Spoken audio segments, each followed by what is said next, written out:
इस कार्यक्रम के पुण्यार्चक हैं चंदा सरावगी, निर्मल बीना सरावगी, विजय रश्मि सरावगी, शांतिलाल सुमित्रा सरावगी, अजय सरावगी, कंचन सरावगी, यशिका, अंकिता, गौरव एवं नैतिक जैन, समस्त सरावगी परिवार, कोलकाता।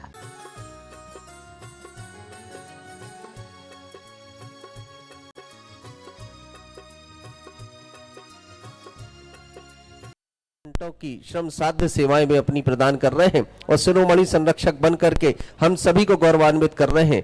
और ये सौभाग्य हम सबका है कि ये मध्य प्रदेश की इसी भूमि गढ़ा कोटा में इन्होंने जन्म लिया, वर्तमान में मुंबई में ये निवास कर रहे हैं।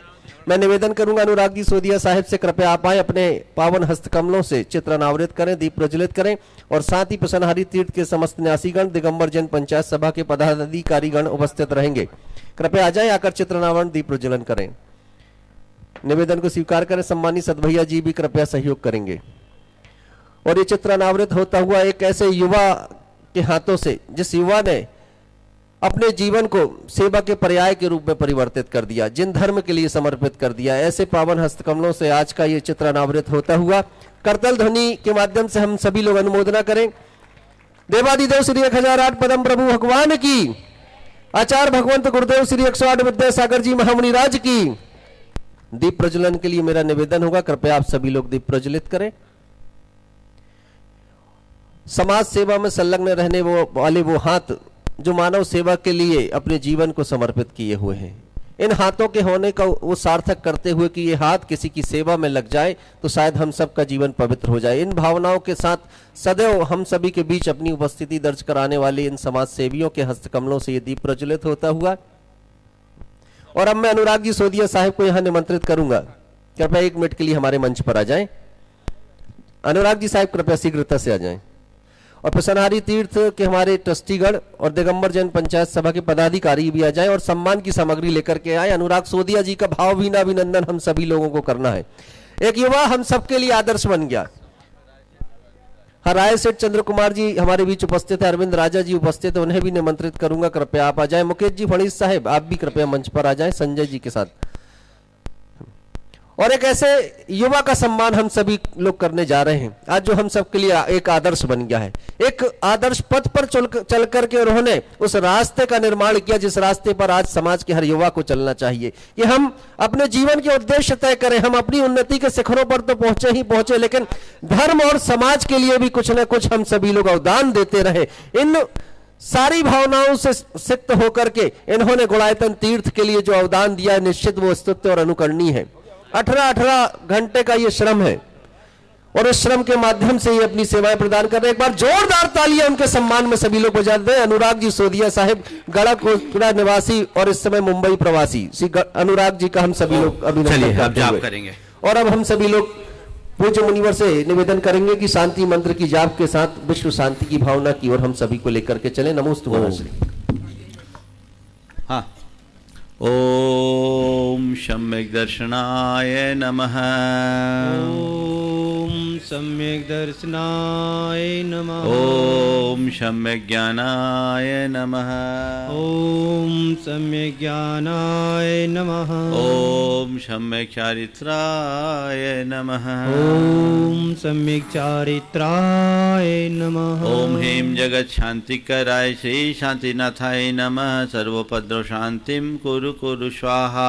ओम ह्रीं जगत शांतिकराय श्री शांतिनाथाय नमः। सर्वोपद्रव शांतिम कुरु कुरु स्वाहा। ओम ह्रीं जगत शांतिकराय श्री शांतिनाथाय नमः। सर्वोपद्रव शांतिम कुरु कुरु स्वाहा। ओम ह्रीं जगत शांतिकराय श्री शांतिनाथाय नमः। सर्वोपद्रव शांतिम कुरु कुरु स्वाहा। ओम ह्रीं जगत शांतिकराय श्री शांतिनाथाय नमः। सर्वोपद्रव शांतिम कुरु कुरु स्वाहा। ओम ह्रीं जगत शांतिकराय श्री शांतिनाथाय नमः सर्वोपद्रव शांतिं कुरु कुरु स्वाहा। ओम ह्रीं जगत शांतिकराय श्री शांतिनाथाय नमः सर्वोपद्रव शांतिं कुरु कुरु स्वाहा। ओम ह्रीं जगत शांतिकराय श्री शांतिनाथाय नमः सर्वोपद्रव शांतिं कुरु कुरु स्वाहा। ओम ह्रीं जगत शांतिकराय श्री शांतिनाथाय नमः सर्वोपद्रव शांतिं कुरु कुरु स्वाहा। ओम ह्रीं जगत शांतिकराय श्री शांतिनाथाय नमः सर्वोपद्रव शांतिं कुरु कुरु स्वाहा। ओम ह्रीं जगत शांतिकराय श्री शांतिनाथाय नमः सर्वोपद्रव शांतिं कुरु कुरु स्वाहा। ओम ह्रीं जगत शांतिकराय श्री शांतिनाथाय नमः सर्वोपद्रव शांतिं कुरु कुरु स्वाहा। ओम ह्रीं जगत शांतिकराय श्री शांतिनाथाय नमः सर्वोपद्रव शांतिं कुरु कुरु स्वाहा। ओम ह्रीं जगत शांतिकराय श्री शांतिनाथाय नमः सर्वोपद्रव शांतिं कुरु कुरु स्वाहा। ओम ह्रीं जगत शांतिकराय श्री शांतिनाथाय नमः सर्वोपद्रव शांतिं कुरु कुरु स्वाहा। ओम ह्रीं जगत शांतिकराय श्री शांतिनाथाय नमः सर्वोपद्रव शांतिं कुरु कुरु स्वाहा। ओम ह्रीं जगत शांतिकराय श्री शांतिनाथाय नमः सर्वोपद्रव शांतिं कुरु कुरु स्वाहा। ओम ह्रीं जगत शांतिकराय श्री शांतिनाथाय नमः सर्वोपद्रव शांतिं कुरु कुरु स्वाहा। ओम ह्रीं जगत शांतिकराय श्री शांतिनाथाय नमः सर्वोपद्रव शांतिं कुरु कुरु स्वाहा। ओम ह्रीं जगत शांतिकराय श्री शांतिनाथाय नमः सर्वोपद्रव शांतिं कुरु कुरु स्वाहा। ओम ह्रीं जगत शांतिकराय श्री शांतिनाथाय नमः सर्वोपद्रव शांतिं कुरु कुरु स्वाहा। ओम ह्रीं जगत शांतिकराय श्री शांतिनाथाय नमः सर्वोपद्रव शांतिं कुरु कुरु स्वाहा। ओम ह्रीं जगत शांतिकराय श्री शांतिनाथाय नमः सर्वोपद्रव शांतिं कुरु कुरु स्वाहा। ओम ह्रीं जगत शांतिकराय श्री शांतिनाथाय नमः सर्वोपद्रव शांतिं कुरु कुरु स्वाहा। ओम ह्रीं जगत शांतिकराय श्री शांतिनाथाय नमः सर्वोपद्रव शांतिं कुरु कुरु स्वाहा। ओम ह्रीं जगत शांतिकराय श्री शांतिनाथाय नमः सर्वोपद्रव शांतिं कुरु कुरु स्वाहा। ओम ह्रीं जगत शांतिकराय श्री शांतिनाथाय नमः सर्वोपद्रव शांतिं कुरु कुरु स्वाहा। जगत शांतिकराय श्री शांतिनाथाय नमः सर्वोपद्रव शांतिं कुरु कुरु स्वाहा। ओम ह्रीं जगत शांतिकराय श्री शांतिनाथाय नमः सर्वोपद्रव शांतिं कुरु कुरु स्वाहा। ओम ह्रीं जगत शांतिकराय श्री शांतिनाथाय नमः सर्वोपद्रव शांतिं कुरु कुरु स्वाहा। ओम ह्रीं जगत शांतिकराय श्री शांतिनाथाय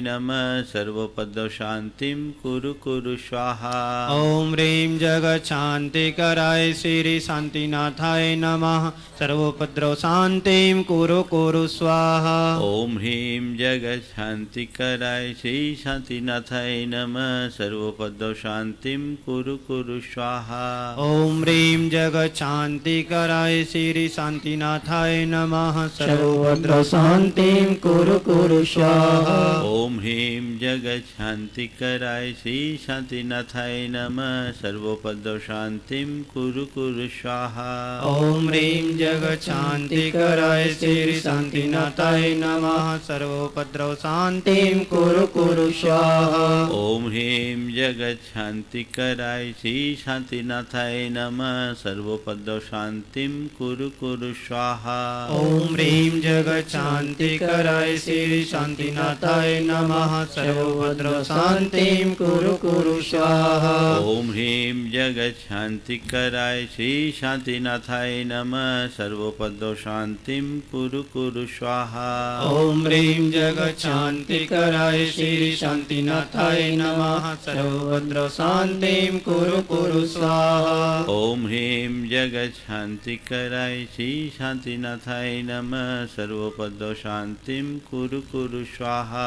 ॐ ह्रीं जगच्छान्तिकराय श्री शान्तिनाथाय नमः सर्वोपद्रवशान्तिं कुरु कुरु स्वाहा। ॐ ह्रीं जगच्छान्तिकराय श्री शान्तिनाथाय नमः सर्वोपद्रवशान्तिं कुरु कुरु स्वाहा।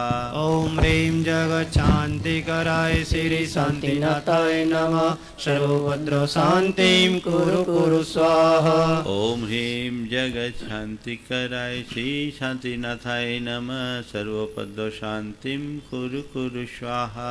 ॐ ह्रीं जगच्छान्तिकराय श्री शान्तिनाथाय नमः सर्वोपद्रवशान्तिं कुरु कुरु स्वाहा। ॐ ह्रीं जगच्छान्तिकराय श्री शान्तिनाथाय नमः सर्वोपद्रवशान्तिं कुरु कुरु स्वाहा।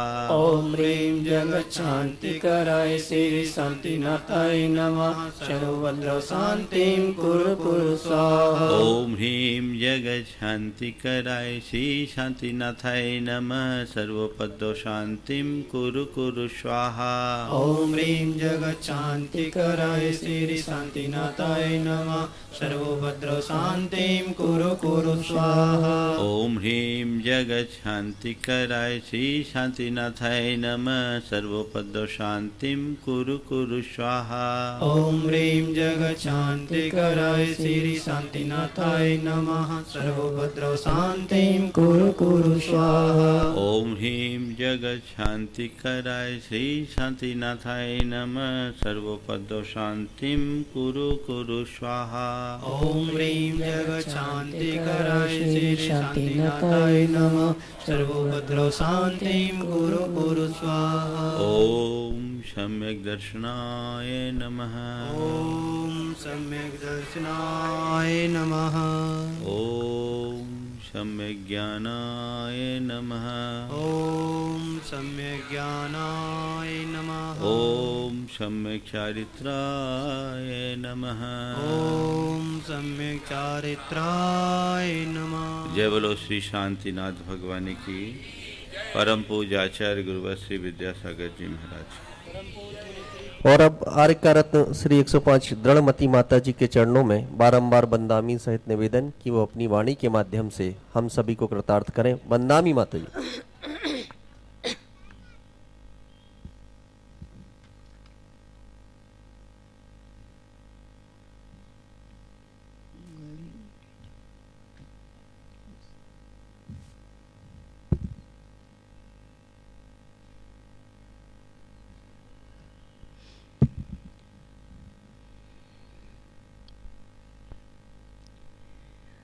ॐ नमः सिद्धेभ्यः।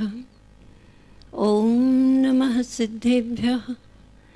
ॐ नमः सिद्धेभ्यः। मङ्गलं भगवान् वीरो मङ्गलं गौतमो गणे मङ्गलं कुन्दकुन्दार्यो जैनधर्मोऽस्तु मङ्गलम् सर्वमङ्गलमाङ्गल्यं सर्वकल्याणकारकं प्रधानं सर्वधर्माणां जैनं जयति शासनं वन्दे विद्यासागरम्।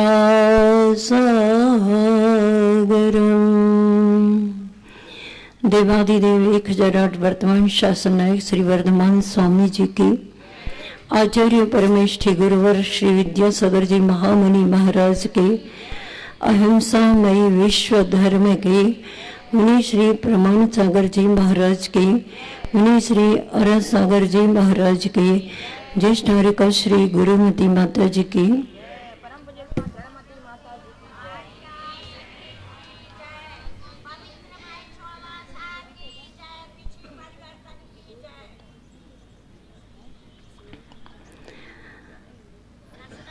आज के यह हम लोगों के लिए तृतीय दिवस की धर्मोपदेश श्रवण की सभा है।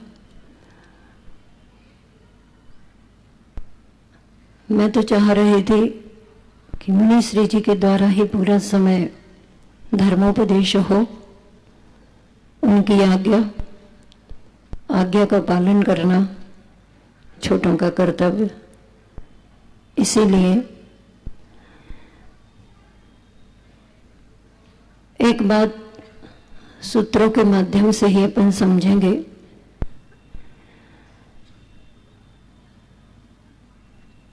जीवन जीने के सूत्रों को बतलाने वाले, जीवन जीने के सूत्रों पर स्वयं जीवन जीने वाले, वर्तमान में नैमावर में विराजमान आचार्य श्री जी के चरणों में मैं नमन प्रेषित करती हूँ। श्रद्धा भक्ति के साथ नमन जब होता है तो अपने आप ही उनका आशीष प्राप्त होता है। जैसा कि कल शंका समाधान में महाराज श्री जी से एक जिज्ञासा रखी गई थी कि जब हमें आचार्य श्री जी की साक्षात जरूरत हो तो परोक्ष में उसकी पूर्ति कैसे करें, तो महाराज श्री जी ने उसका समाधान करते हुए कहा ही था कि शिष्य और शिष्यों के लिए तो हर पल गुरु की आवश्यकता होती है, जरूरत होती है, और उस जरूरत की पूर्ति शिष्य और शिष्याओं के हृदय में जो उनके प्रति समर्पण होता है, उनके प्रति जो हमारी श्रद्धा भक्ति होती है, उनको जो अपना सर्वस्व समझते हैं, उन्हें स्वतः ही उस जरूरत की पूर्ति होती चली जाती है। बिल्कुल सभी शिष्य शिष्यों का ऐसा ही अनुभव है इस विषय में, और वही समाधान मुनि श्री जी के द्वारा अपने को प्राप्त हुआ था। उन गुरुदेव के चरणों में नमन करते हुए उन्होंने जो हमें अपने जीवन के वास्तविक जीवन जीने के सूत्र दिए हैं, मात्र शाब्दिक नहीं, प्रयोग में स्वयं करते हैं और उनका उपदेश सब शिष्य शिष्यों और श्रोताओं को देते हैं। उन्होंने कहा कि जीवन का उद्देश्य सोना नहीं जागना है। जीवन का उद्देश्य ईर्ष्या नहीं समर्पण है। जीवन का माप वर्ष नहीं सत्कर्म है। इन समस्त सूत्रों को ध्यान में रखते हुए जो अपना जीवन जीता है, निश्चित तौर पर उसका जीवन श्रेष्ठ उच्च स्थान पर पहुंच जाता है। जीवन का लक्ष्य सोना नहीं जागना है। हम देखते हैं कि ये अपना औदारिक शरीर है, थोड़ा सा श्रम करते हैं तो इसमें थकान आ जाती है, और उस थकान को दूर करने के लिए आचार्यों ने भी कहा है कि विश्राम देते हैं, और इसी विश्राम का नाम सोना है। सोने का मतलब कितना सोना, कब सोना और क्यों सोना, सोने वाले को इस बात का भी ध्यान रख लेना चाहिए। कुछ लोग कह सकते हैं इसमें क्या सोचना, इसमें क्या ध्यान रखना इस बात का, सोना है तो सोना है, जब तक सोना है तो तब तक सोना है, क्यों सोना, इसमें क्या सोचना, नींद आ रही है इसलिए सो रहे हैं। लेकिन विज्ञान में भी, शरीर विज्ञान में भी निद्रा संबंधी विभाजन किए गए हैं, वर्गीकरण किए गए हैं कि बच्चे की कितने घंटों की नींद होती है। वही बच्चा जब किशोर अवस्था में आता है तो वह कितना सोता है, युवावस्था में आता है तो कितने सोने की जरूरत है, प्रौढ़ अवस्था में पहुंचता है तो फिर और कितना सोना है, और जब वृद्ध अवस्था में आते हैं तो इस निद्रा को कितने घंटों में बताया है। आचार्यों ने तो इतना ही कहा है कि जितनी देर में अपनी थकान दूर हो जाए बस उतनी देर सो जाना, ज़्यादा से ज़्यादा 6 घंटे, इससे ज़्यादा निद्रा की बिल्कुल भी आवश्यकता नहीं है। लेकिन बहुत सारे लोगों के जीवन में, जिंदगी में ये देखा जाता है कि अपनी जिंदगी का आधा भाग, और कई लोगों का तो एक भाग और जोड़ दिया जाए तो उतना भाग शयन करने में ही निकल जाता है। वैसे ही यह जीव मोह निद्रा में चिरकाल से सो ही रहा है, और इस शारीरिक स्तर पर भी शयन करता है तो अपने शयन की सीमा निर्धारित नहीं करता है और जागने के समय को सोने में ही व्यतीत कर देता है। यही कारण होता है कि जागते समय इसकी जो शक्ति का स्फुरमान होना चाहिए, शक्ति की जो अभिव्यक्ति होनी चाहिए, वह नहीं हो पाती है। उस शक्ति का जितना सदुपयोग होना चाहिए वह नहीं हो पाता है, और अपने आप को निर्बल समझता हुआ बस आलस में अपने समय को व्यतीत कर देता है। एक बार की बात है, जागने वाला कैसे जाग जाता है और सोने वाला कैसे सोता रहता है। अपने को भी जगाने के लिए ये संत आपके नगर में आए हैं। इन संतों के उपदेश से जो जाग जाता है वो जाग जाता है, और जो सोता रह जाता है वो सोता ही रह जाता है। इनकी करुणा दृष्टि होती है कि सोने वाले को भी उठा दो। आचार्य श्री जी हमेशा कहा करते हैं कि सोने वालों को उठाया तो जा सकता है, लेकिन जो सोने का बहाना लेकर के सोए हैं उनको उठाना बहुत कठिन है। हम थकान को दूर करने के लिए सोएं और जागने का समय हो तब जागें, ब्रह्म मुहूर्त में जागें और अपनी आत्मशक्ति का उद्घाटित करें, तो निश्चित तौर पर जो संतों में उस आत्मशक्ति का अभिव्यक्तिकरण देखा जाता है, वही आप सब भी आत्मिक शक्ति का अनुभव कर सकते हैं और उसे प्रकट कर सकते हैं। एक बार की बात, एक माँ अपने सोए हुए बेटे को जगाने के लिए आवाज दे रही है। सूर्योदय हो चुका है और सूर्योदय हुए भी बहुत समय निकल चुका है, इसके बाद भी बेटा सोया है। पहले लोग अपने समय से उठते थे, ब्रह्म मुहूर्त में उठ करके परमात्मा का स्मरण करते थे। आज भी कुछ विरले लोग ऐसे हैं जो सुप्रभात ब्रह्म मुहूर्त काल में परमात्मा का स्मरण करते हैं और अपनी आत्मा को परमात्मा बनाने की शक्ति को जागृत करते हैं। वह बेटा सोया हुआ था, माँ ने आवाज दी, नाम उसका था कुछ और माँ उसको संबोधन कर रही थी। चूंकि बेटे पसंद करते हैं कि मेरी माँ, मेरे पिता मुझे बड़े लाड़ प्यार के शब्दों में बोले तो इनका मैं काम करूं। उस माँ ने आवाज लगाई, ध्यान नहीं दिया बेटे ने। धीरे धीरे माँ ने कहा, अरे मेरे राजा बाबू उठ जा, कब तक सोया रहेगा, उठ जा राजा बाबू उठ जा। 4-5 बार उसने आवाज लगाई अपने राजा बाबू को उठाने के लिए। ठीक उसी समय एक राजा नाम से युवा सुबह में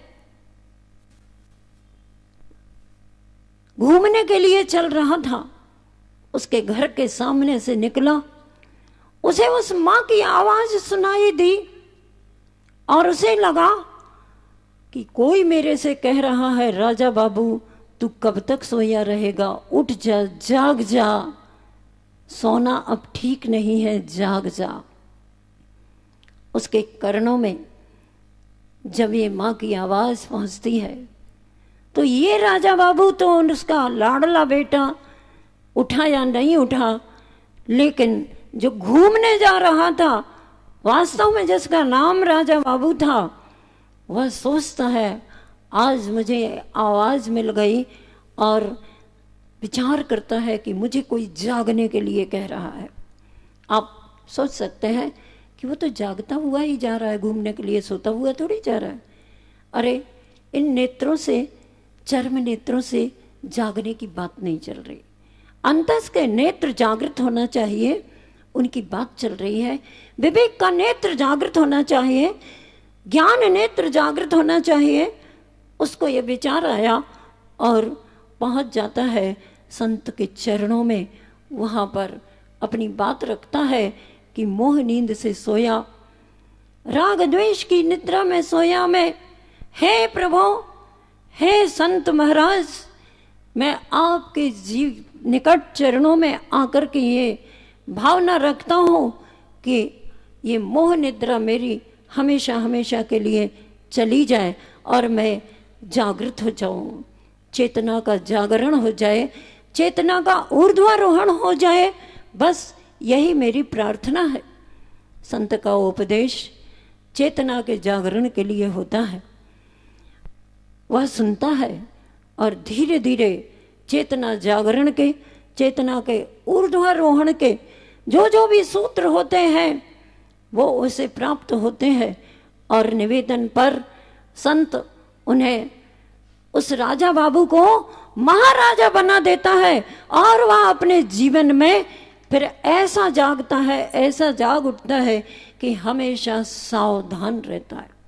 बोलते समय भी सावधान, चलते समय भी सावधान, आहार करते समय भी सावधान, शारीरिक कोई भी क्रिया करते समय सावधान, और एक विशेष बात, कोई भी विचार करते समय भी सावधान। इन्हीं को आचार्यों ने 5 समिति के रूप में आगम में व्याख्यान किया है। ईरिया समिति, चलो तो सही चलो, चलो तो सही चलो, सही मार्ग पर चलो, और जैसे चलने का चलने की विधि है, चलने का ढंग है, वैसे चलो, नीचे देख करके चलो, जीव हिंसा को बचा करके चलो, पैरों में ठोकर न लग जाए, इसको बचा करके तो चलने वाला ध्यान रख लेता है, लेकिन किसी जीव के जीवन को ठोकर न लग जाए, ये बहुत कम लोग ध्यान देते हैं चलते समय। जबकि भगवान महावीर स्वामी जी ने कहा है चलो तो सही चलो। सही चलो का मतलब सावधानी के साथ चलो, बोलो तो सही बोलो, सत्य बोलो, प्रिय बोलो, मधुर वाणी में बोलो। लेकिन कहाँ हो पाता है ऐसा? संभव है क्या? बोलो ना, बोलो, संभव है क्या? जल्दी बोलो ना, कुछ तो कहो। नहीं है? अच्छा, तो ये महाराज जी बोलते हैं जब, उनके लिए संभव है क्या? बोलो, बहुत धीमे से, बात समझ में नहीं आ रही क्या? ये हमेशा हित की बात बोलते हैं, ये हमेशा सत्य बात बोलते हैं, ये हमेशा मधुर वाणी में बोलते हैं। क्या इनका जीवन नहीं चलता? अरे स्वयं का जीवन भी चलता है और लाखों करोड़ों व्यक्तियों का भी जीवन इनके बोलने से चलता है। इसलिए किसी ने लिखा है बोलने के लिए कि तुम्हारी शान घट जाती कि रुतबा घट गया होता, तुम्हारी शान घट जाती कि रुतबा घट गया होता, जो गुस्से से कहा तुमने वही हंसकर। कितनी अच्छी बात लगी सुन करके। माता जी इन पंक्तियों को हम याद कर लेते, कर लो याद, लेकिन कब के लिए, किसके लिए? जब दूसरा बोलेगा हमसे जोर से, पिता कहेगा बेटे तुम सुनते क्यों नहीं हो, मेरी बात पर ध्यान क्यों नहीं देते हो, जब जोर से कहेगा पिताजी, तो बेटा कहेगा अरे पिताजी तुम्हारी शान घट जाती कि रुतबा घट गया होता, जो गुस्से से कहा तुमने वही हंसकर, अगर हंसकर कहा होता तो आपकी बात पर जल्दी में अमल कर लेता, इतने गुस्सा होकर के क्यों बोलते हो? और फिर कभी उस बेटे का बेटा उसकी बात नहीं मानता, तब क्या करेगा? तब उसी स्वयं को ये सोचना चाहिए, जब हम दूसरों से बोलते हैं तब हमें ध्यान रखना चाहिए कि हमारी शान घट जाती कि रुतबा घट गया होता, जो गुस्से से कहा हमने वही हंसकर। दूसरे के लिए पंक्तियां बहुत जल्दी याद हो जाती हैं और उनका प्रयोग भी करते हैं। हमें अपने लिए प्रयोग करना सीखना है, तो हम अपने जीवन में सोए हुए नहीं रहेंगे, हम तो जाग जाएंगे। और इन संतों का जो उद्देश्य है हमें जगाना, उस पर हमारे और उनके जीवन के क्षण सार्थक हो जाएंगे। वह राजा बाबू जाग गया, महाराजा बन गया और हमेशा हमेशा के लिए जाग गया, और ऐसा जागा कि फिर निद्रा कर्म से ही दूर हो गया। अनंत काल तक के लिए चेतना शक्ति जागृत हो गई। उस जागृत चेतना शक्ति का अनुभव हम कुछ अंशों में कर सकें, कुछ क्षणों में कर सकें, ऐसा प्रयास हमें करना चाहिए। आज की इस सुप्रभात वेला में हमें जागना है। आप जाग करके आए हैं, ये निश्चित बात है। अंतस्नेत्रों को जगाना है। महाराज श्री जी का उपदेश सुन करके इस तरह से मैं अधिक समय न लेती हुई अब मैं महाराज श्री से निवेदन करूंगी कि वो हम सभी की चेतना शक्ति को जागरण करने के सूत्र प्रदान करेंगे। नमोस्तु महाराज। आचार्य गुरुवर श्री विद्यासागर जी महामुनि महाराज की। आज का दिन जबलपुर के इतिहास में स्वर्ण अक्षरों से स्वर्णांकित होने जा रहा है। आज भारत सरकार से केंद्रीय मंत्री पर्यटन एवं संस्कृति राज्य मंत्री श्री प्रहलाद पटेल जी का पूज्य मुनिवर श्री प्रमाण सागर जी के चरणों में आगमन होने जा रहा है। हम इस उद्देश्य को समझे कि आखिर भारत सरकार आज पूज्य मुनि श्री के चरणों में अपने एक प्रतिनिधि केंद्रीय मंत्री को भेज करके क्या संदेश चाहती है। अगर ये सारी बातें आप सभी लोग सुनना चाहें तो आज मध्याह्न के समय में यहाँ उपस्थित हो जाना, क्योंकि ठीक 1:50 पर उनका आगमन हो जाएगा और शंका समाधान के सत्र में जब वो पूज्य मुनि श्री के सानिध्य में होंगे तो वो उस संदेश को यहाँ से ले जाकर के दिल्ली की भारत सरकार को प्रदान करेंगे। तो आज का शंका समाधान एक ऐतिहासिक शंका समाधान होगा। जिन लोगों तक ये आवाज जा रही हो, आज मध्याह्न में 3 बजे सभी लोग अपनी उपस्थिति इस पर 2:30 बजे आज जल्दी प्रारंभ हो जाएगा। 2:30 पर 2:30 पर ये सारे कार्यक्रम आज प्रारंभ हो जाएंगे। आप समय का ध्यान रखते हुए उपस्थित हों। साथ ही साथ एक और विशेष काम आज यहाँ पर होने जा रहा है। एक कीर्ति स्तंभ हम सभी लोग इस पिसनहारी तीर्थ में देख रहे हैं। ये पिसनहारी तीर्थ का कीर्ति स्तंभ अपनी गौरव गाथा को फहराता हुआ दिखाई दे रहा है। ये कीर्ति स्तंभ आचार्य भगवंत श्री विद्यासागर जी महामुनि राज के संयम स्वर्ण महोत्सव के उपलक्ष्य में यहाँ निर्मित किया गया है। अब इस कीर्ति स्तंभ का जो लोकार्पण होगा वो भारत सरकार के केंद्रीय मंत्री सम्मानित श्री प्रहलाद पटेल जी के कर कमलों से होगा। ये सब कुछ आज ऐतिहासिक यहाँ पर घटित होने जा रहा है। आप सभी लोग समय का ध्यान रखते हुए मध्याह्न में उपस्थित होंगे। और अब पूज्य मुनिवर श्री प्रमाण सागर जी महाराज श्री से निवेदन की वो अपनी वाणी के माध्यम से हम सभी को कृतार्थ करें। नमोस्तु महाराज श्री।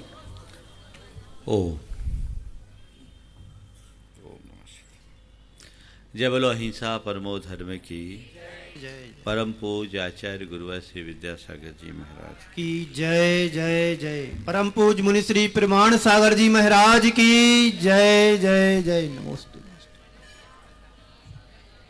सदाबहार प्रसन्न बने रहने की सूत्रों की चर्चा विगत दिनों से आप सबके मध्य चल रही है और आज उसकी चौथी कड़ी है संतोष। संतोष की चर्चा हम सबके बीच अक्सर होती है, और हमने बचपन से ये सुन रखा है, संतोषी सदा सुखी। तो इसे पलट दे तो प्रकट होगा असंतोषी सदा दुखी। जब से हमने होश संभाला, ये पाठ हमने पढ़ा है कि नहीं पढ़ा है, लेकिन इसके बावजूद आज तक संतोष घटित क्यों नहीं हो पाया? मन का असंतोष दिनों दिन क्यों बढ़ता है?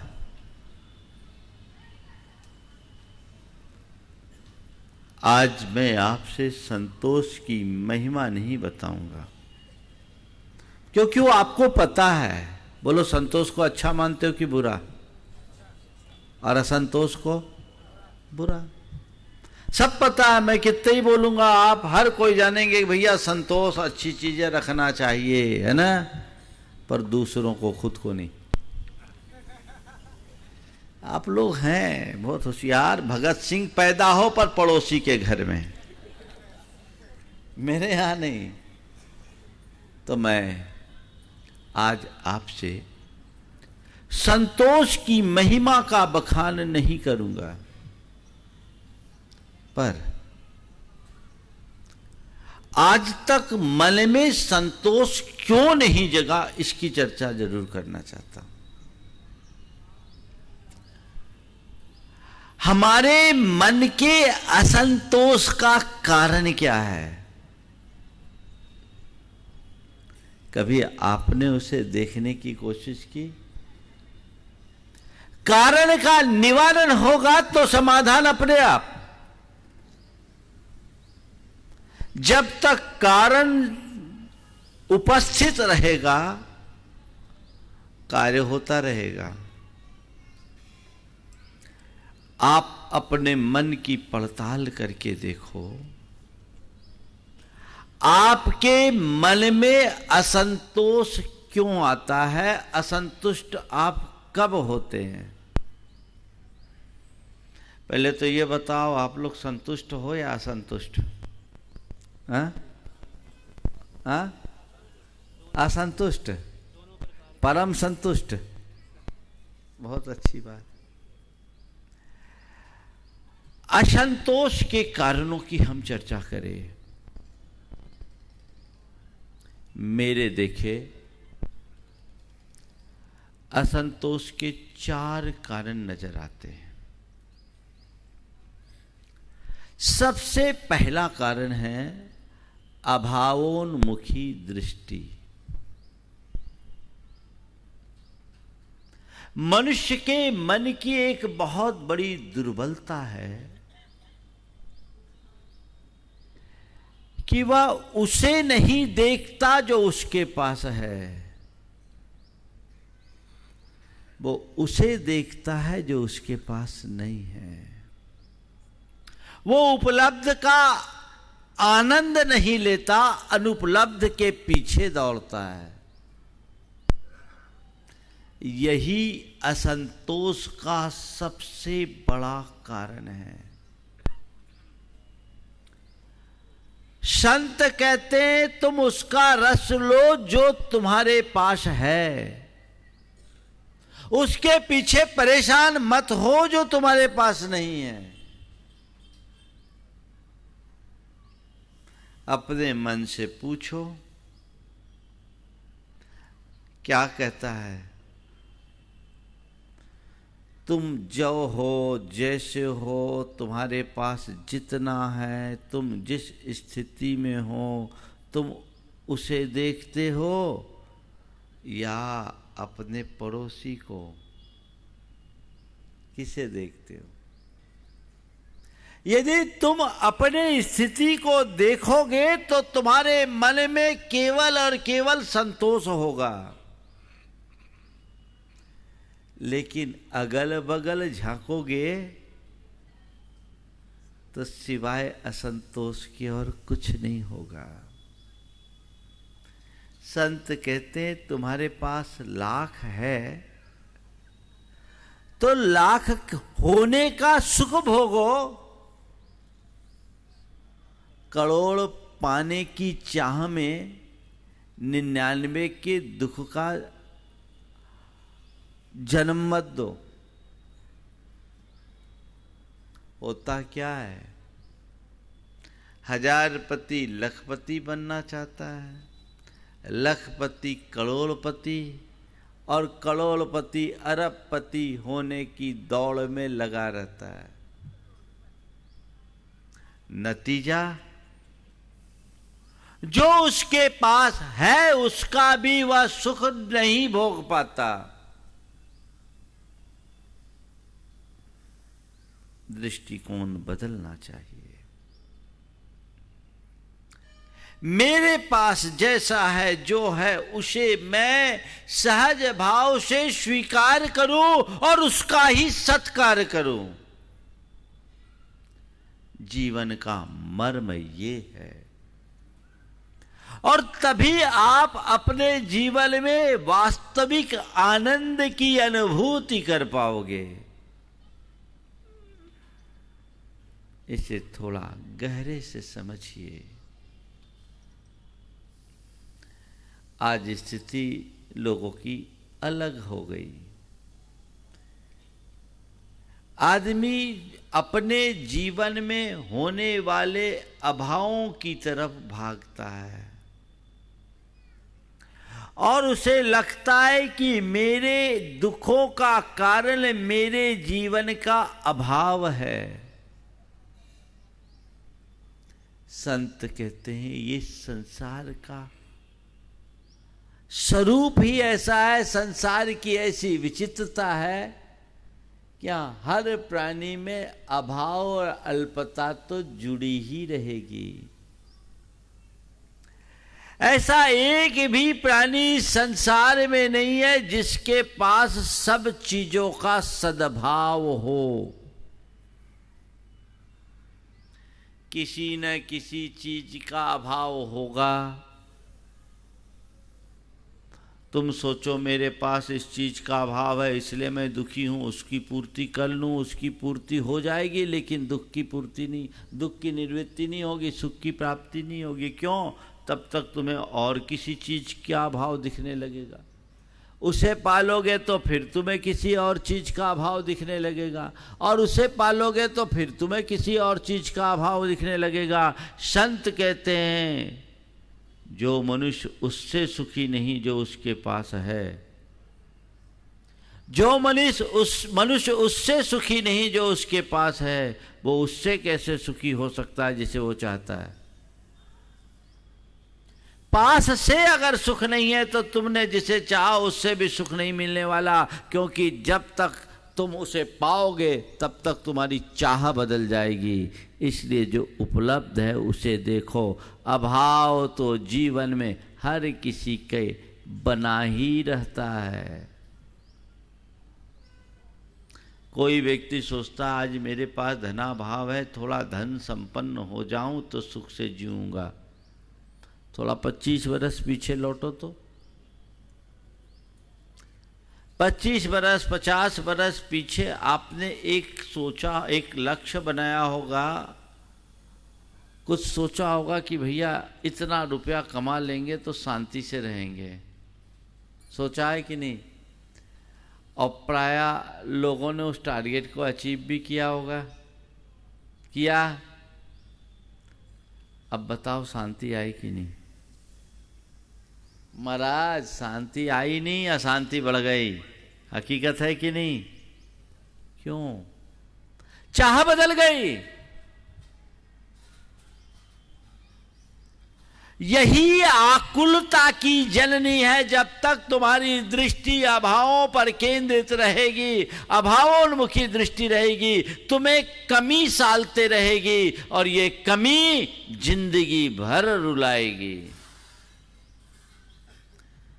तुमने सोचा अभी किराए के मकान में रह रहा हूं, एक मकान बन जाए तो बहुत अच्छा होगा।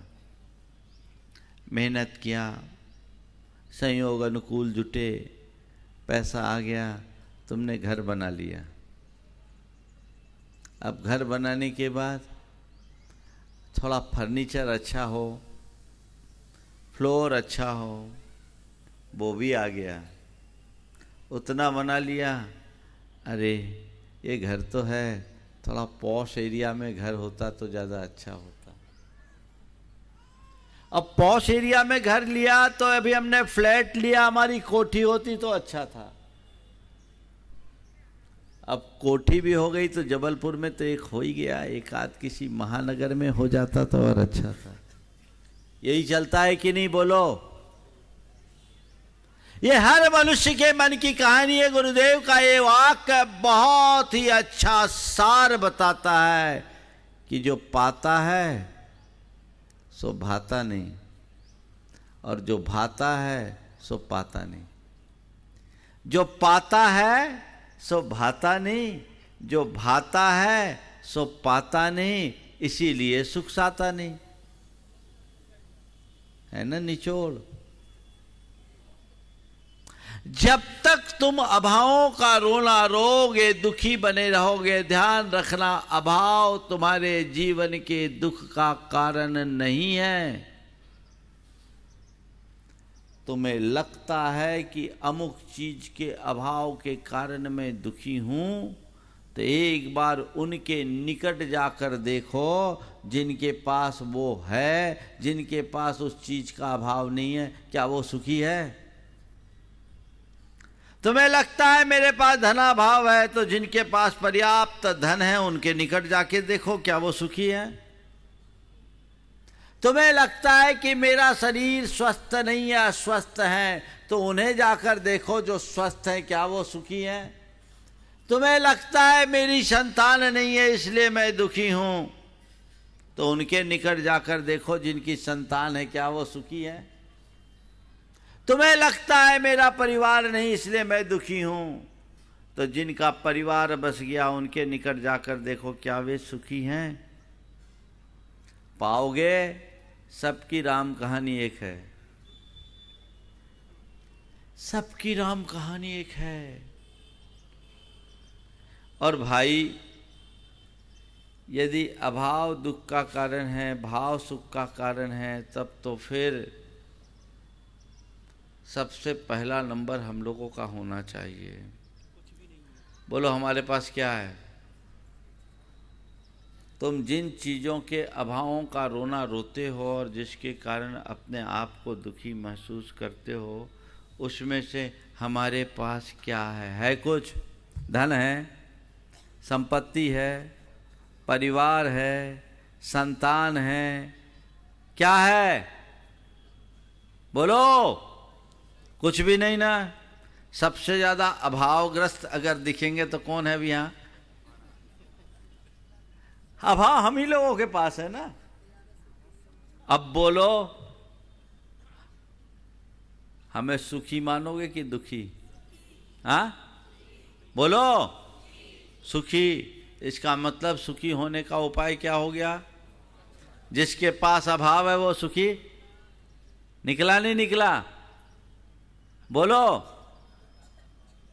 तुम लोग कह रहे हो महाराज आपके पास कुछ नहीं है तो आप सुखी हो, तो फिर भैया तुम सब कुछ जोड़ने के पीछे परेशान क्यों हो?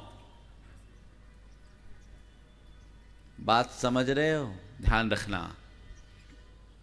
न तो भाव सुख का कारण है, न अभाव दुख का कारण। न तो भाव सुख का कारण है, न अभाव दुख का कारण। भाव में भी यदि आकुलता है तो वो दुख का कारण है, और अभाव में भी संतोष है तो सुख का कारण है। ध्यान रखना, अभाव दुख का कारण नहीं, अभाव की अनुभूति दुख का कारण है। अभी मैं ये महसूस करने लगूं, अरे मेरे पास कुछ भी नहीं है, तो क्या हो गया? दुखी हो गया। तुम्हारे पास कितना भी है, जब तक तुम्हारे मन में कमी सालेगी दुखी बने रहोगे। इसलिए सुख पाना चाहते हो, संतोष को जगाना चाहते हो, तो अभाव की तरफ मत देखो, जो है उसे देखने की कोशिश करो। तुम सड़क पर नंगे पैर चल रहे हो और एक आदमी ब्रांडेड जूता पहनकर चल रहा है। तुम सामने वाले के ब्रांडेड जूते को देखकर दुखी मत हो। अपने आप को इस अर्थ में खुश नसीब समझो कि कम से कम मेरे पैर तो हैं। दुनिया में बहुत ऐसे हैं जिनके पास पैर भी नहीं है। और एक विचित्र बात बताऊं, एक आदमी नंगे पांव चल रहा है और एक आदमी ब्रांडेड जूता पहन के चल रहा है, पर वो जूता उसके पांव को काट रहा है। बोलो सुखी कौन है? हाँ बोलो, नंगे पांव वाला या जूता काटने वाला जूता पहना वो? हाँ, पर तुम्हें उसका जूता दिख रहा है, वो काट रहा है, वो कहां दिख रहा है? जितने जूते वाले सबको वो जूता कहीं ना कहीं काट रहा है। वो अभिप्राय में है, अनुभव में नहीं।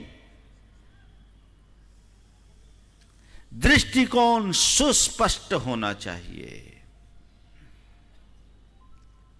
तो आज से एक सूत्र बना लीजिए, मैं सदैव उसका सत्कार करूंगा जो मेरे पास है, उसकी तरफ कभी नहीं देखूंगा जो मेरे पास नहीं है।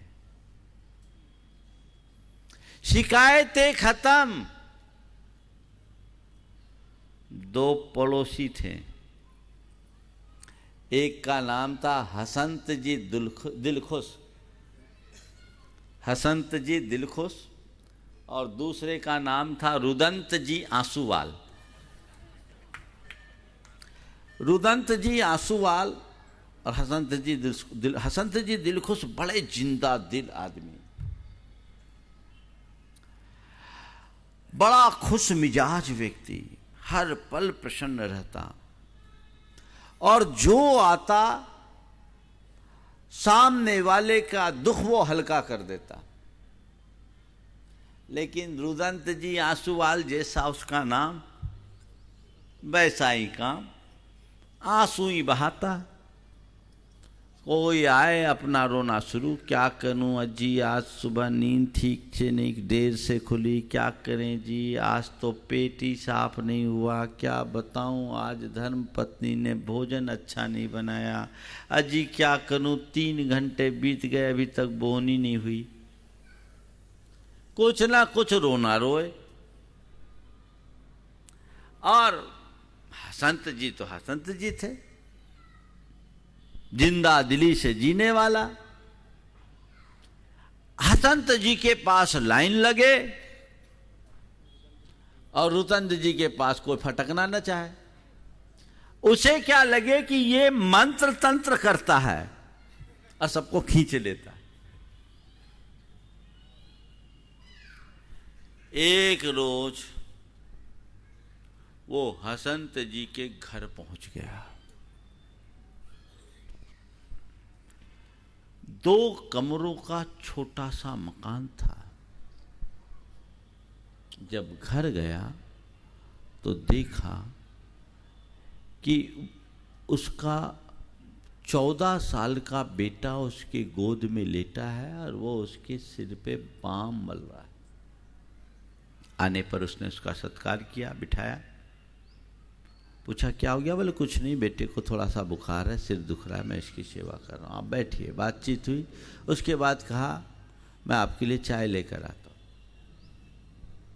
चाय बनाने के लिए गया तो उसने कहा क्या घर का काम आप ही करते? बोले हाँ, इसमें क्या बात हो गई, सारा काम मेरा, मैं करता हूँ। अच्छा, आपकी धर्मपत्नी? बोले धर्मपत्नी है, वो अंदर लेटी है, वो पागल है, अर्धविक्षिप्त है, वो कुछ काम नहीं कर सकती। अच्छा, तो पूरे घर का काम आप ही करते? बोले हाँ मैं ही करता हूँ। और कौन है आपके घर में? बोले कुछ नहीं, इसका बड़ा भाई है, वो थोड़ा आवारा है, अभी घूम रहा होगा, आएगा खाना खा के चला जाएगा।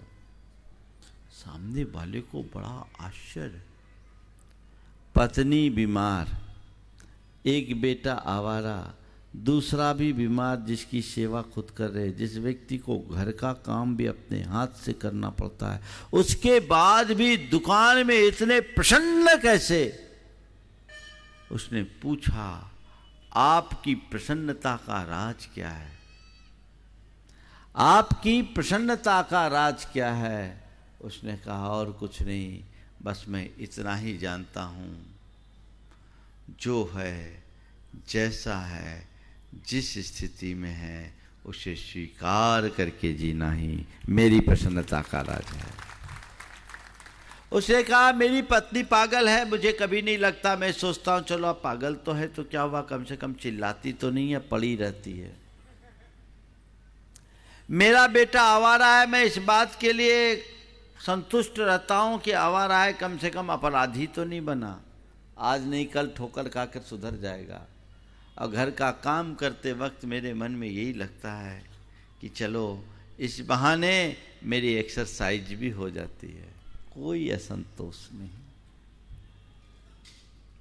दृष्टि अगर आपकी सकारात्मक हो जाए, अभावों से चित्त हट जाए, आप तत्क्षण संतुष्ट होंगे, और जब संतोष होगा तभी सुख की अनुभूति होगी।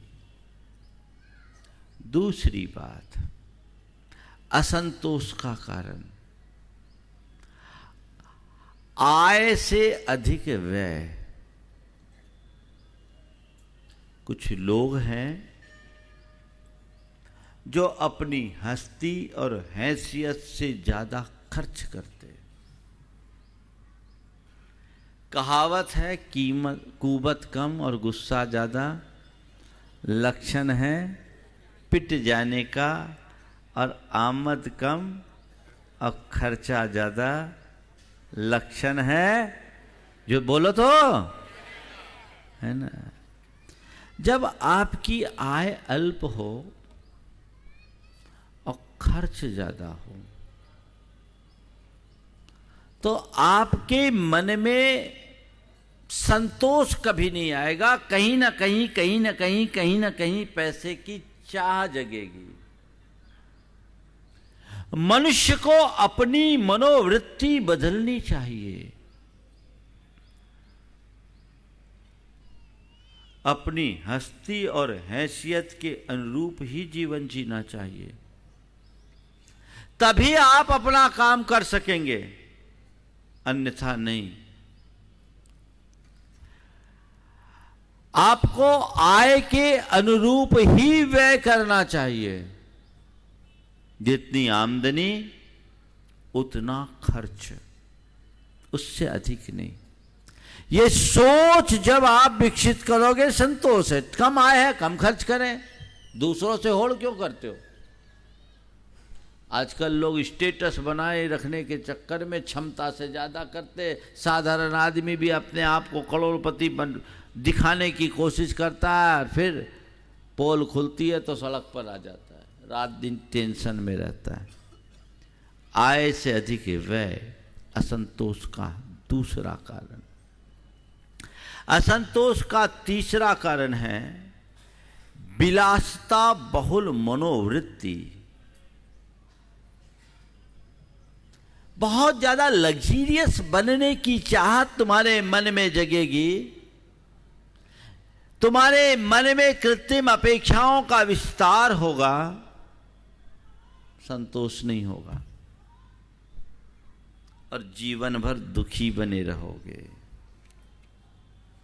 अपनी स्थिति को देखो, उसका सही तरीके से आकलन करो और उसी अनुरूप जीवन जीने की कोशिश करो। तब कहीं जाकर आप अपने जीवन में कुछ सार्थक उपलब्धि घटित कर पाओगे। नहीं तो लोगों की आजकल तो बड़ी विचित्र स्थिति होती है। एक व्यक्ति अपने दफ्तर से घर आया, आते ही पत्नी ने चिल्लाना शुरू कर दिया, बहुत हो गया, अब बर्दाश्त नहीं होता, आप कुछ करो। बहुत हो गया, आप बर्दाश्त से बाहर, आप कुछ करो। पति ने पूछा क्या हो गया, क्या बर्दाश्त नहीं होता, क्या करना? बोला हो गया ना कहते कहते। ये अपना 5,000 रुपया महीने वाला फ्लैट है, हमारी सारी सहेलियां 10,000 रुपया महीने वाली फ्लैट में रहती है, मैं उनके पास जाती हूं तो आंखें भी नहीं मिला पाती। पति ने कहा अपना फ्लैट अच्छा है और अपनी इनकम के हिसाब से ठीक है। नहीं नहीं कुछ भी हो, हमें तो फ्लैट, अपनी इनकम इतनी है, आप चाहे जैसी अपनी आय बढ़ाओ, पर अब हम इस मकान में नहीं रह सकते, मकान बदलना होगा। ठीक है, कोशिश करता हूं। अब बेचारा क्या करे? अब बताऊं, जिसकी घरवाली ऐसी वो बेचारा ही है, और क्या उपाय? तो बेचारा ही। 2 दिन बाद वो दफ्तर से आया और आते ही कहता अजी सुनती हो? बोले क्या? भगवान ने तुम्हारी सुन ली। अजी सुनती हो क्या? बोला भगवान ने तुम्हारी सुन ली। बोला क्या मैं घर 10,000 रुपये महीने वाले फ्लैट में जा रहे हैं? क्या हम 10,000 रुपये महीने वाले फ्लैट में जा रहे हैं? बोले नहीं, मकान मालिक ने इसका किराया 10,000 रुपये कर दिया।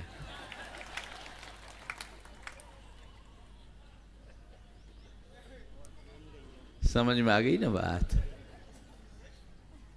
ये आज की टेंडेंसी है। ऐसे लोग जीवन में कभी संतुष्ट नहीं रह सकते। आय से अधिक व्यय कतई उचित नहीं। विलासता बहुल मनोवृत्ति अगर तुम्हारी होगी तो तुम ना खुद से संतुष्ट होगे ना अपने परिवार से संतुष्ट होगे, किसी से संतुष्ट नहीं होगे।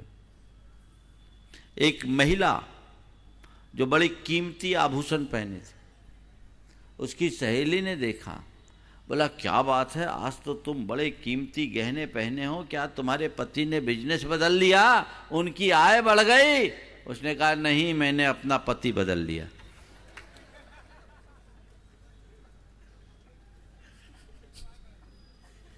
ये कहानी है। ये मनोवृत्ति मनुष्य को जिंदगी भर दौड़ाती है, कहीं रहने नहीं देती। बात हंसने की नहीं, समझने की है। इस वृत्ति पर नियंत्रण होना चाहिए। और चौथी बात है यथार्थ की अनदेखी। आज हर मनुष्य अपने यथार्थ की उपेक्षा करता है। जीवन के यथार्थ को समझो, इसे 2 स्तर पर समझो, अपनी हस्ती और हैसियत यानी अपनी वास्तविकता को बाहर, और भीतर जीवन की व्यवस्था को। बाहर तुम देखो तुम्हारी पोजीशन कैसी है, तुम्हारी योग्यता क्या है, तुम्हारी भूमिका क्या है। कहते हैं फर्स्ट डिजर्व देन डिजायर। जो यथार्थ को भूलकर कल्पना लोक में विचरण करते हैं, वे चारों खाने चित्त हो जाते हैं। यथार्थ को सामने रखो। ये तो बाहर की बात हुई। भीतर जीवन का यथार्थ क्या है? जो चाहोगे वो कभी नहीं मिलता। मिलता है क्या? बोलो। हाँ, आज तक ऐसा क्या क्या है जो तुमने चाहा और सब मिला? किसी को संभव ही नहीं। केवल चाहने से चीजें नहीं मिलती, चीजें संयोगों से मिलती है। हर जीव का अपना अपना पुण्य पाप होता है, उसके अनुरूप ही परिणाम आते हैं। आप लोगों के यहाँ कहावत है, पूत सपूत तो का धन संचय, पूत कपूत तो का धन संचय, है ना? अरे मेरा पुण्य का योग होगा तो संयोग अपने आप अनुकूल बनेंगे, और पाप का उदय आएगा तो अच्छे संयोग भी पलट जाएंगे। फिर क्यों तृष्णा, क्यों हाय हाय, क्यों धमा चौकड़ी, क्यों भागम भाग, किस लिए आपाधापी? विचार करो। ये यथार्थ सामने उपस्थित रहना चाहिए। यदि यथार्थ उपस्थित रहेगा तो कभी हाय हाय मन में नहीं होगी। किसके लिए चिंता, किसकी चाह, ये तो चलता है। चाहने से ही सब कुछ नहीं होता, और तुम ये चाह बनाए रखोगे तो जीवन भर दुखी ही बने रहोगे। अपने कर्मों पर विश्वास करो और ये श्रद्धान रखो कि संसार के सारे संयोग कर्मायत्त हैं, कर्म के अधीन हैं, मेरे अधीन नहीं। इसमें मेरी इच्छा के अनुरूप कार्य नहीं होगा। जो मैं चाहूं वो मुझे मिले ये मेरे हाथ में नहीं है, पर जो मिले उसे मैं चाहूं ये मेरे हाथ में है। जिसकी दृष्टि यथार्थ पर केंद्रित होती है उसके मन में सहज समता प्रकट हो जाती है, क्योंकि वह अपनी स्थिति से संतुष्ट रहने की कला विकसित कर लेता है। वो कला अपने मन में विकसित कीजिए। यथार्थ समझिए, क्या है जीवन का यथार्थ। जिसने जन्म लिया उसको मरना निश्चित है, ये जीवन का यथार्थ है। ना हम कुछ लेकर आए हैं ना कुछ लेकर जाएंगे, ये जीवन का यथार्थ है। जैसा हम करेंगे वैसा भरेंगे, ये जीवन का यथार्थ है। ना हम किसी के हैं न कोई हमारा है, ये जीवन का यथार्थ है। इसे हमेशा सामने रखो तो फिर कोई हाय हाय की बात ही नहीं होगी। मन में स्वाभाविक तौर पर संतोष आएगा। तो अपने मन में संतोष जगाना चाहते हैं, भावोन्मुखी दृष्टि रखिए। संयमी प्रवृत्ति अपनाइए। संयम से संतोष आता है, क्योंकि संयम हमारी इच्छाओं पर नियंत्रण लाता है। संयम को अपने जीवन का आदर्श बनाइए। सकारात्मक सोचिए और यथार्थ को अपने सामने रख करके चलिए, तो आपके जीवन में संतोष होगा। अपने मन के संतोष को जगाने के लिए एक भावना और प्रार्थना जरूर कर सकते हैं। हे प्रभु, मुझ में ऐसा संतोष भरो कि मैं हर स्थिति में संतुष्ट और प्रसन्न रहकर जी सकूं। ये भावना सुबह उठते ही होनी चाहिए। और ये तय कीजिए, सुबह उठिए तो अपने मन को एक कमांड दीजिए कि मुझे संतुष्ट रहना है, मुझे संतोष रखना है, मुझे अपनी स्थिति में संतुष्ट रह करके जीना है। मैं आपसे संतोष का अर्थ ये नहीं बोल रहा हूँ कि आप निष्क्रिय हो जाएं, हाथ पर हाथ धर करके बैठ जाएं। संतोष रखने के संदर्भ में मैं केवल इतना कहना चाह रहा हूँ कि आप हाय हाय करना बंद कर दीजिए। प्रयास कीजिए, पर परिणामों को लेकर के परेशान बिल्कुल मत होइए। समय आप सबका हो रहा है, इसलिए मंगल भावना की 4 पंक्तियों के साथ विराम लूँगा। आज दोपहर में आप सब आएंगे। आज एक बहुत महत्वपूर्ण कड़ी मड़िया जी के इतिहास से जुड़ने वाली है। आचार्य गुरुदेव के आशीर्वाद, आचार्य गुरुदेव के संयम स्वर्ण महोत्सव के अवसर पर पूरे देश भर में संयम कीर्ति स्तंभ की स्थापना हुई और आज उसका लोकार्पण, उस कड़ी में जो मड़िया जी में स्थापित हुआ उसका लोकार्पण यहाँ होने जा रहा है। और ये भी बहुत सुखद संयोग है कि हमारी संस्कृति का अमर दस्तावेज बनने वाला यह कीर्ति स्तंभ संस्कृति और पर्यटन मंत्री के कर कमलों के द्वारा अनावृत होने जा रहा है।